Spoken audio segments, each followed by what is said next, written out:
모구십도송 목우는 소를 길들인다 10가지 그 그림을 이제 시로서 읊어낸 것입니다. 목우라 하면은 이제 소를 길들인다라는 것은 이 수행자가 마음을 길들인다, 즉 도심으로서 인간의 인심을 다스린다는 것을 해서 이 소는 이제 인심이 되고 도심은 목동이 되겠습니다. 그래서 목동이 소를 길들이는데 사람의 도심이 사람의 인심을 길들인다. 그런 뜻인데 결국은 이것은 우리가 마음을 다스린다라고 하는 것은 우리 자신이 소가 아니지 않습니까? 그렇기 때문에 결국은 우리가 마음으로서 마음을 다스린다. 우리 마음속에 도심과 인심이 있다. 이렇게 설명을 들으시면 좋겠습니다.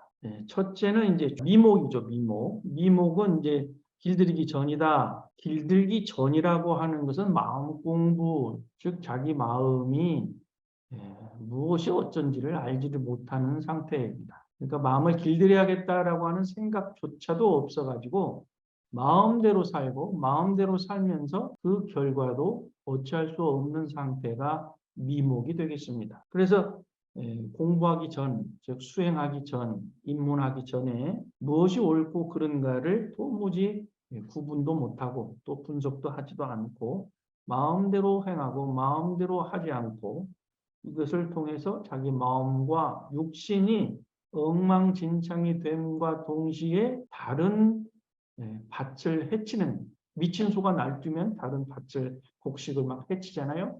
그런 것처럼 다른 사람에게도 피해를 준다. 본인도 엉망진창이고 다른 사람에게도 해를 주게 돼서 그 분쟁과 갈등과 고통이 끊임이 없는 상태가 미목이 되겠습니다. 둘째로 초조라, 처음 이제 고른다, 고를 쫓다예요. 처음으로 이제 자기 마음을 조절한다라고 하는 뜻으로 보면 되겠죠. 그렇게 마음대로 자행자제하는 것을 겨우 붙들었으나 자꾸 그 인심은 사람의 욕심, 이것은 자꾸 달아나려고 한다. 도심을 벗어나려고 한다. 도심을 떠나려고 한다.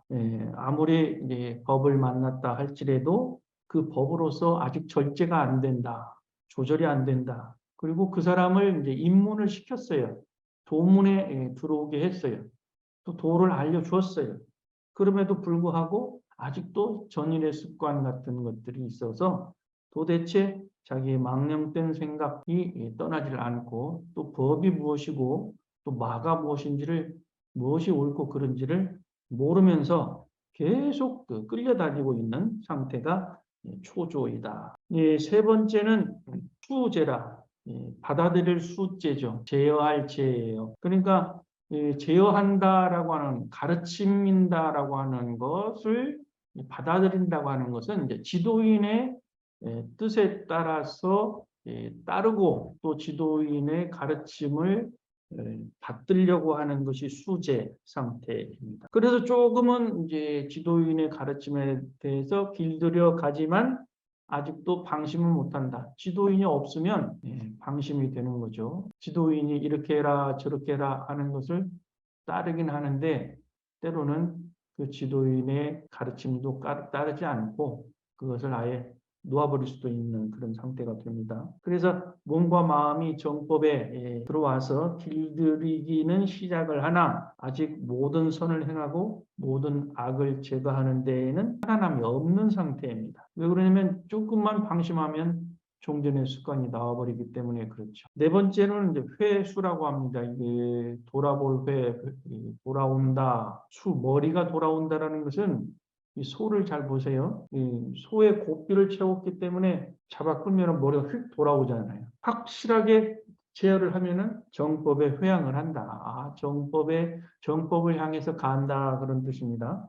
그래서 정법을 향해 가는 동안에 안심을 얻게 돼요. 마음이 편안해지죠. 그렇지만 고삐에 물려서 고개를 돌렸기 때문에 만일을 염려해서 이 고삐를 놓으면 안 돼요. 고개가 이제 자기 마음대로 가려고 하기 때문에 법화에서 꾸준히 훈련받는 정도, 즉 훈련에 참가하고 주어진 규율에 따르고 그것에 이끌려 가면서 법에 신심도 얻고 마음의 안정을 얻는 상태가 필수입니다. 다섯 번째는 고삐를 놓아버렸다.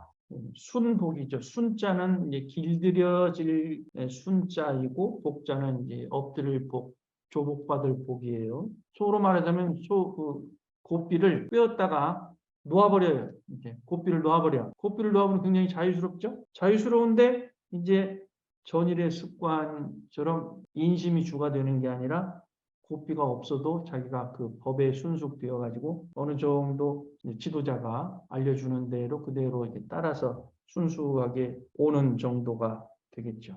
이 정도면 이제 확실하게 법과 말을 구분할 줄도 알고 말을 버리고 즉 자기의 인심, 삼도고욕심을 버려버리고 정법을 찾아서 정심으로 즉 정법으로 정의로 바른 마음으로 길들여져간 상태에서 자기 스스로 그 맛을 보게 되죠. 이제는 지도인이 이래라 저래라 하지 않아도 자기 스스로가 그것을 찾아가게 되는 상태가 되어서 이 정도의 정도만 하는 그 정도만 해도 상당히 보통 사람과는 다르게 법에 길들여져 있다라고 볼 수가 있겠습니다. 이제 여섯 번째는 무애입니다. 없을 무자, 애자는 이제 꺼리낄 애자, 꺼리끼다, 마음이 꺼리낀다라고 하는 것은 사심이 없고 또 오욕심이 점점점 사그러져서 자기를 고삐를 쥐었던 지도자도 없어도 자기 마음이 그 인심이 이제는 도심을 따라가게 돼 있어요.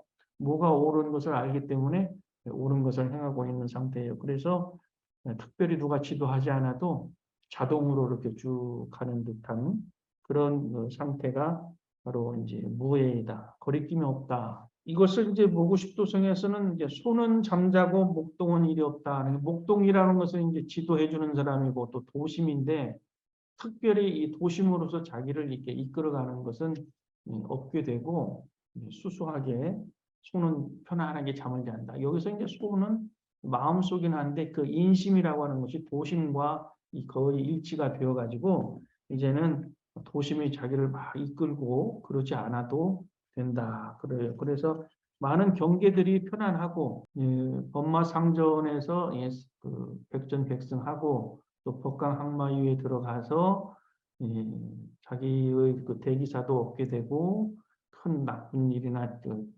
이렇게 해서 자기가 정말 마음의 주인공이고 내 마음에 도심이 가득해서 그대로인 것을 여섯 번째라고 말씀을 드릴 수가 있겠습니다.